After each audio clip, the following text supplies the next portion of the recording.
জনাব তারেক রহমানের দেশে আসা না আসা এবং তার যে স্ট্যাটাস সেটি নিয়ে নানান প্রশ্ন। আপনি দিল্লিতে থাকেন, সেখানকার সাউথ ব্লক বা অন্য দেশের ডিপ্লোম্যাট যারা, তাদের সঙ্গে আপনাদের একটা পেশার বাইরেও এক ধরনের সামাজিক সম্পর্ক আছে। এগুলো নিয়ে আসলে দিল্লির বার্তাটা কি? দিল্লি মানে আমি সাউথ ব্লকের বার্তা বা ভারত সরকারের কথা বলছি না। ধরেন সেখানকার সাংবাদিক অন্যদের মনোভাবটা কি? তারেক সাহেবের না আসার পেছনে যে বাধাগুলোর কথা পাবলিক পারসেপশনে মনে করা হয়, তার পেছনে একটা বড় বাধা ভারতকে কেউ কেউ মনে করেন, কেউ কেউ এটার সঙ্গে মার্কিন যুক্তরাষ্ট্রকে ট্যাগ করেন, কেউ কেউ এটার সঙ্গে বাংলাদেশের দু একটা এজেন্সি বা তিনি বাংলাদেশ ছাড়ার আগে এক ধরনের মুচলেকা দিয়েছিলেন সেই গল্প হয়।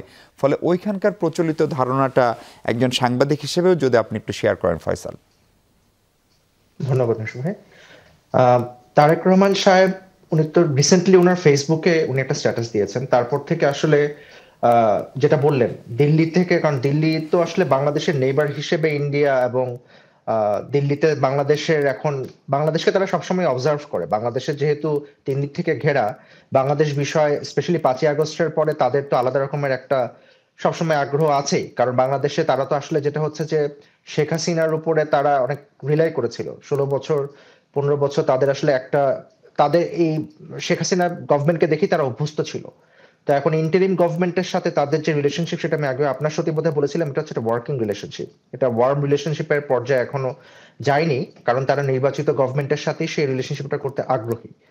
সো আসলে বাংলাদেশের বিষয়ে তাদের ইন জেনারেল আপনি যেটা বললেন, কারণ তাদের অফিসিয়াল স্ট্যাটাস থেকে সেটা পরেতে আসি, মানে আমি নর্মাল আপনি যেটা বললেন, যেমন ধরেন আলোচনা যেটা যে আনঅফিসিয়াল আলোচনা বিভিন্ন লোকজনের সাথে, জার্নালিস্ট হোক, থিঙ্ক ট্যাঙ্কের লোক হোক, তো তাদের একটা নর্মাল স্পেকুলেশন ছিল যে বাংলাদেশে পরবর্তী গভর্নমেন্টটা এটা ন্যাচারালি, কারণ যেহেতু বাংলাদেশের এর আগের রাজনীতিতে 5ই আগস্টের রাজনীতিতে বড় দুইটা দল বলতে আওয়ামী লীগ বিএনপি বুঝতো, এরপরে জামাত ইসলামী, কোনো কোনো ক্ষেত্রে পরে জাতীয় পার্টির নাম আসতো, যদিও জাতীয় পার্টি এখন আসলে আর রিলেভেন্ট নাই, এরকম এটা ইভেন দিল্লিতেও নাই।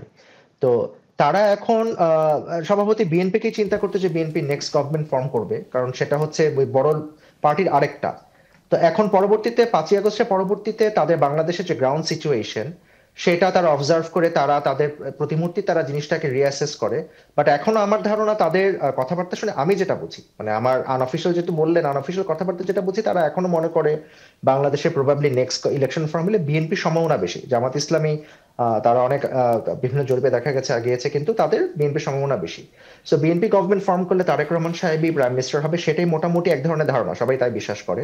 তো সেক্ষেত্রে উনি কেন আসছে না সেটা নিয়ে অনেক রকম কোশ্চেন করে। তো এখন মুশকিলটা হচ্ছে যে উনি তো ফেসবুকে নিজেই ক্লিয়ার করেছে যে, কারণ বেগম খালেদা জিয়া অসুস্থ, উনি এই সিচুয়েশনে আসছে, বা ওনার আসার ক্ষেত্রে ওনার কিছুটা মানে নিজেই বলেছে যে ওনার ইয়ে আছে, সেই ক্ষেত্রে ডেফিনেটলি এটা কিছু স্পেকুলেশনের জন্ম দিয়েছে।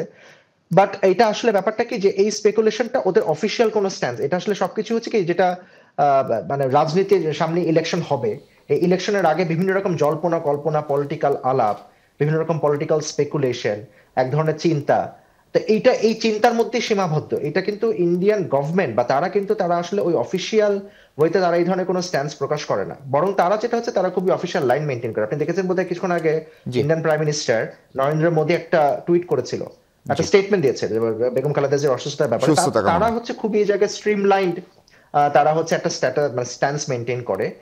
আর ওই ধরেন ইউএস ব্লক, ইন্ডিয়ান ব্লক, বা ধরেন আপনার এখানে আরো কোনো তৃতীয় শক্তি এখানে তারেক রহমানের আসার ক্ষেত্রে বাধা দিচ্ছে কিনা, সেই বিষয়টা আসলে সত্যিকার অর্থে এটা পলিটিক্যাল আলাপ, বা এটা হচ্ছে আমার কাছে মনে হয় যে ধরেন আনঅফিসিয়ালি বিভিন্ন রকম আড্ডায় জিনিসটা আলাপ হচ্ছে, কিন্তু সেটা আসলে কোনো দিকে যে কনভার্স করছে বা সেটা যে কারো কোনো অফিসিয়াল স্ট্যান্স, সেটা কোনো বলার কোনো উপায় নেই। মানে এটা সিম্পলি ধরেন নানান রকম স্পেকুলেটিভ থিওরি, নানান রকম জিনিস। বাট অবভিয়াসলি বাংলাদেশের যেহেতু সবচেয়ে বড় দলের সবচেয়ে বড় নেতা, উনি এই জিনিসটা যেহেতু নিজে ফেসবুকে ওনার যে মেসেজটা, সেটা একটু সাবজেক্ট টু ইন্টারপ্রিটেশন, এটা অনেকে অনেক রকম ভাবে ইন্টারপ্রেট করতে পারে। সো এই ইন্টারপ্রিটেশনটাই সবাই করছে, এমন না যে কেউ যে খুব এমন আমার কাছে এমন কোনো তথ্য নেই যেটাতে আমি একেবারে নিশ্চিত বলতে পারবো যে এটাই সত্যি। সো এটা পুরোটা আমার কাছে মনে হচ্ছে যে বিভিন্ন রকম মানুষ বিভিন্ন রকম কথা বলছে।